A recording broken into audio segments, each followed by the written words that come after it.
다들 아시다시피 세계 최대 운용사인 블랙록이 비트코인의 현물 ETF를 SEC에 신청했습니다. 그렇다면 이 시점에서 우리는 비트코인이 아니라 금의 ETF가 승인이 났을 때 2003년으로 돌아가서 승인이 난 이후에 금의 시세가 지금까지 어떻게 진행이 되어 왔는지를 체크해 보는 게 의미가 있겠죠. 비트코인을 꼭 화폐 수단으로 쓴다 안 쓴다의 개념이 아니라 비트코인의 가치가 금과 같이 변하지 않는 그 디지털 세계에서의 디지털 골드이다라는 그것이 근본이고, 이번에 블랙락의 CEO도 ETF의 신청 이유를 말하면서 인터뷰에서 비트코인은 결국 금을 대체할 것이다 라고 말을 했었기 때문이죠. 금의 월봉 차트입니다.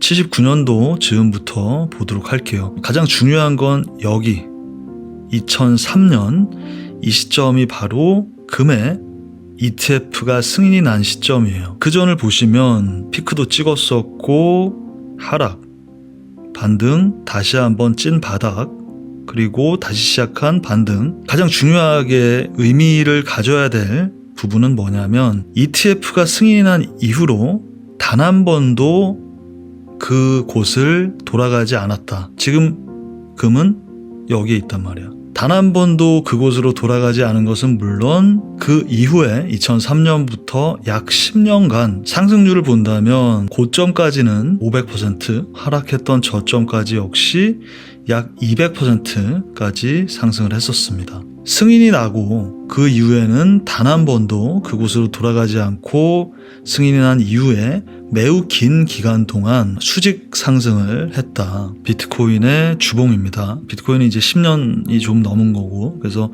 월봉으로 보면 너무 짧기 때문에 보통 비트코인의 주봉과 금의 월봉을 프랙탈로 비교를 많이 해요. 어느 정도는 조금 비슷해 보이는 부분이 있죠. 피크를 찍고 그 이후에 하락, 찐 바닥, 그 다음에 상승 중 그 시기에 ETF가 승인이 되었고, 비트코인 차트 피크를 찍고 하락, 반등, 하락, 그리고 작년 말 횡보, 찐 바닥 후에 현재 상승을 하고 있는 시점이죠. 프랙탈이 완전히 같다고 볼 수는 없지만 큰 틀에서는 비슷한 시점이라고 볼 수 있습니다. 비트코인이 ETF가 현재 승인이 된다? 아주 단순하게 본다면 여기 시점으로 약 200%가 올라가면 어디냐? 공교롭게도 우리가 상징적으로 비트코인이 다음 반감기 전이든 후든 일단 찍을 거라고 보고 있는 10만 달러.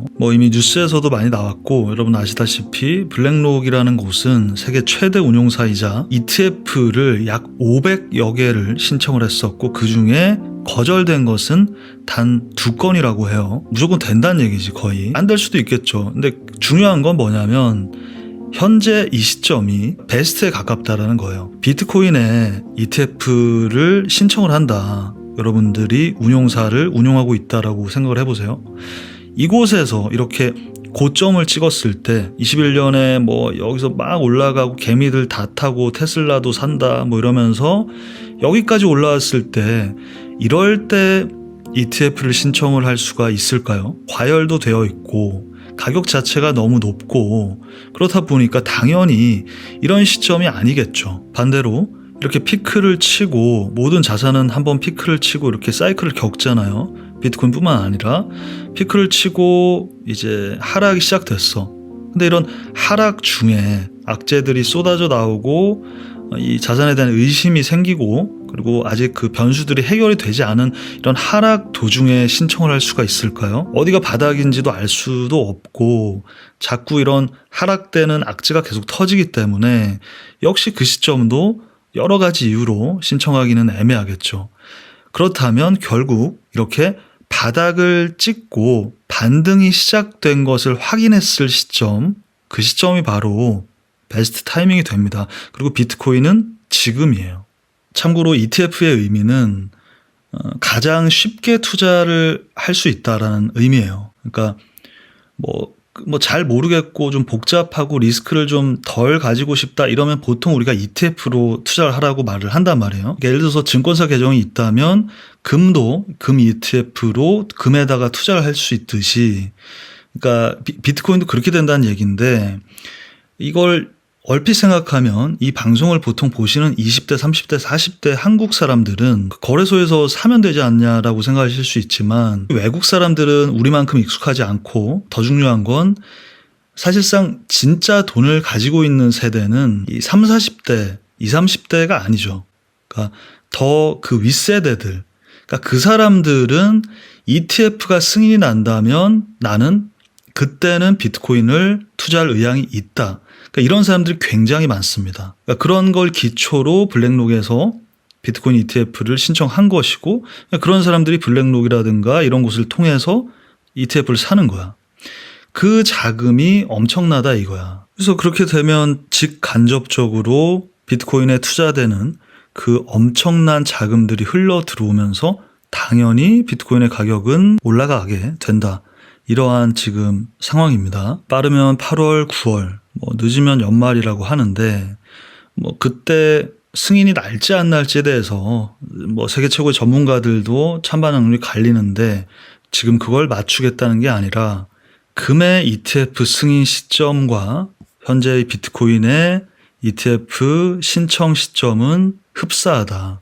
실물, 골드, 금의 ETF 시점을 한번 비교를 해보았고요. 지금 비트코인은 3주간 거의 제자리에 머무르고 있습니다. 큰 상승 후에는 어느 정도의 횡보는 있지만 여러분들 보시다시피 거의 움직이지 않는 수준의 횡보를 보여주고 있는데, 그 이유는 가장 강력하고 두터운 저항대를 두드리고 있기 때문이라고 말씀을 드렸어요. 이 하락을 여러분들 생각을 해보세요. 작년 3, 4월 고점으로 20K 언더까지 그대로 내려갔어요. 이렇게.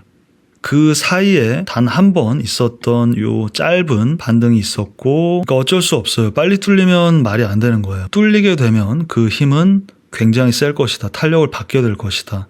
LTF상에서는 31.3, 31.8 그 저항대 돌파가 결국 그 상승 컨펌이 될 거라고 말씀을 드렸었고, 상승 후 그리고 하락이 나왔을 때 또한 미리 지금 진입해 있는 롱 포지션과 숏 포지션 그리고 알트 모두 있죠. 그래서 그 부분들 한번 체크하시면서 이제 곧 CPI 발표니까 이따 저녁에 밤에 어떤 무빙이 나올지 한번 지켜보도록 하겠습니다.